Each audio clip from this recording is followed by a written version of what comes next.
একের পর এক নিষেধাজ্ঞা ও সংঘাতের চাপে নুয়ে পড়ছে ইরানের অর্থনীতি। জীবনযাত্রার মান কমে যাওয়ার পাশাপাশি দেখা দিয়েছে মূল্যস্ফীতি। দেশটির মুদ্রা রিয়ালের দর নেমে গেছে ডলারের বিপরীতে প্রায় 13,90,000-এ, যা দেশটির ইতিহাসের সর্বকালের সর্বনিম্ন মান। এর প্রভাব সরাসরি পড়ছে নিত্যপণ্যের বাজারে। এতে রোববার থেকে রাজধানীতে বিক্ষোভ চলছে। তেহরান ছাড়াও কারাজ, ইস্পাহান, সিরাজ, কেরমানশাহ সহ বিভিন্ন শহরে ছড়িয়ে পড়েছে আন্দোলন। কোথাও কোথাও পুলিশ টিয়ার গ্যাস ব্যবহার করে আন্দোলনকারীদের ছত্রভঙ্গের চেষ্টা চালায়। পরিস্থিতি নিয়ন্ত্রণে বিক্ষোভকারীদের দাবি শোনার নির্দেশ দেন প্রেসিডেন্ট মাসুদ পেজেশকিয়ান। সংলাপে বসার আহ্বান জানান সরকারি মুখপাত্র।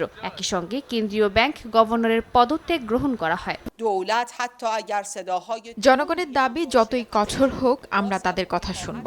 আমাদের বিশ্বাস, নাগরিকরা যথেষ্ট ধৈর্যশীল। তাদের উপর চাপ বাড়ছে বলেই তারা আন্দোলনের পথ বেছে নিয়েছেন। সরকার হিসেবে আমাদের দায়িত্ব জনগণের দাবি শুনে সমস্যা সমাধানের সর্বোচ্চ চেষ্টা করা।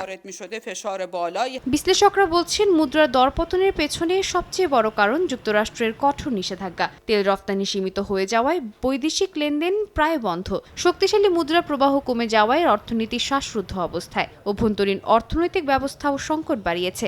বাজেট ঘাটতি মেটাতে বাড়ানো হয়েছে সরকারি ব্যয়। ঘাটতি পূরণে ছাপানো হয়েছে অতিরিক্ত টাকা। ফলে মুদ্রাস্ফীতি বেড়ে দাঁড়িয়েছে 40%-এর ওপরে। এই চাপ সরাসরি পড়েছে মানুষের জীবনে। খাদ্যপণ্যের দাম বেড়েছে দ্রুত গতিতে। স্বাস্থ্য ও নিত্যপণ্যের খরচ নাগালের বাইরে যাচ্ছে।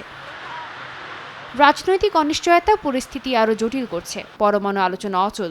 ইসরায়েলের সঙ্গে সাম্প্রতিক যুদ্ধ বাজারে আতঙ্ক ছড়িয়েছে। নতুন সংঘাতের আশঙ্কায় বিনিয়োগও থমকে গেছে। মানুষ রিয়াল ছেড়ে ডলার ও সোনার দিকে ঝুঁকছে। ব্যাংক খাত দুর্বল হওয়া সত্ত্বেও কেন্দ্রীয় ব্যাংকের কার্যকর হস্তক্ষেপ দেখা যাচ্ছে না। নীতি নির্ধারকদের উপর দ্রুত আস্থা কমছে বাসিন্দাদের। এই অনাস্থায় রিয়ালের পতনকে আরও ত্বরান্বিত করছে। বিশ্লেষকদের দাবি, অর্থনৈতিক দুষ্টচক্রে আটকে পড়েছে ইরান।